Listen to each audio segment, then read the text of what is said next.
Assalamualaikum warahmatullahi wabarakatuh. Welcome to class 10 students. Students, today we'll be learning an interesting lesson about gifts in English. Why do you think the lesson is about the gift? Okay, tell me, do you receive gifts? Yes, of course. And why do you receive it? Yes, it's because of any occasion. Because either it can be any of the celebrations in which the celebration's main role will be you. And out of many gifts you've received till now, which is the one you like the most? There are certain gifts which will be liked by us a lot, right? So here also in this lesson, which the name is the gift of the Maggie, what do you think this Maggie is? Now don't tell me it's 2 minutes noodles. Not at all. Maggie is the name, gift of Maggie. Just we'll find out what is this all about. And moreover, this lesson is written by Henry. So why do you think the writer has written as the gift of Maggie? There is some speciality. Yes? Yes.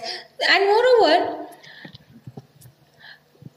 everybody has, every religion, there are celebrations, there are festivals. As Muslims have basic two celebrations of Eid al-Adha and Eid al-Fitr, right? And Hindus have so many festivals, and Christians have Easter, Christmas, Good Friday, and so on, right? So this lesson is based on a Christian couple who comes from a poor family. And it's in Christians, in the Christians' belief, they usually exchange gifts at the time of Christmas because it's a celebration time. So when it was the Christmas time, the husband and wife wanted to exchange gifts with each other and to gift each other with something special. See what all they do. Let's see what is the sacrifice done by the husband and wife. And this couple come from a poor family. Though they come from poor family, but they do not fail to exchange the gifts with each other and make others happy as well as themselves. So let's read about the writer and then learn the lesson. O. Henry was the pen name of William Sidney Porter. So the real name of this writer is William Sidney Porter, and he had a pen name as O. Henry. He was born on September 11, 1862 in Greensboro, North Carolina, and he became famous for his short stories. He started the Rolling Stone, a humorous weekly, in 1887, and he was writing for Houston Post. He wrote a story each week for New York World. He has penned more than 600 stories. The first collection of his stories appeared in 1904 in Cabbages and Kings, which was immediately popular. The other collections followed, include The 4 Million in 1906, The Trimmed Lamp 1907. So here we learn about the writer that he not only wrote stories for normal textbooks, but also he used to write it for New York Times, New York World. So these are the different kinds of might be like newspapers, magazines, and he has not written 1, 2, 3 stories. He has 600 stories. So this means he's a great author, great writer, right? So let's see what is this story in which he is written about the gift of Maggie. So come to page 32. Please follow along with me. $1.87. That was all, and 60 cents of it was in pennies. Pennies saved 1 and 2 at a time by bulldozing the grocer and the vegetable man and the butcher until one's cheeks burned with the silent imputation of parsimony that such close dealing implied.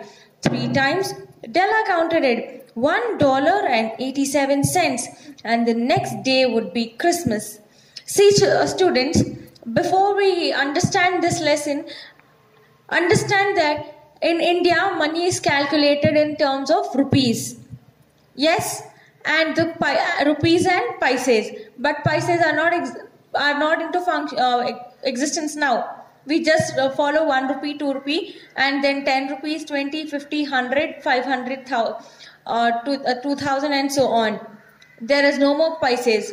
But in America, as we tell 100 rupees, 200, 500, those people tell it as $1. And the value of $1 is not like 1 paise, 2 paise, 1 rupee, 2 rupee. In India, if you compare it to Indian rupee, it goes to 80, 70. It lies between 70 and 80. So understand that and keep in mind that $1.87, as I told you, when you go to the shop and you give him 100 rupees note and you buy a 15 rupees pen, you get back the change, right? Yes. So you get back 85 rupees. So that 80 rupees you'll get in the form of notes and 5 rupees you'll get in the form of coins. So similarly in America, they tell it as cents. As we tell coins, they tell it as cents, and dollars are the notes. So here the writer has started up telling that Christmas is tomorrow, and the writer has the story. The wife has only $1.87, and moreover, she saved. How did she save this money? By bulldozing. How did she save this money? By bulldozing the grocer. What do you understand by bulldozing the grocer? This means that.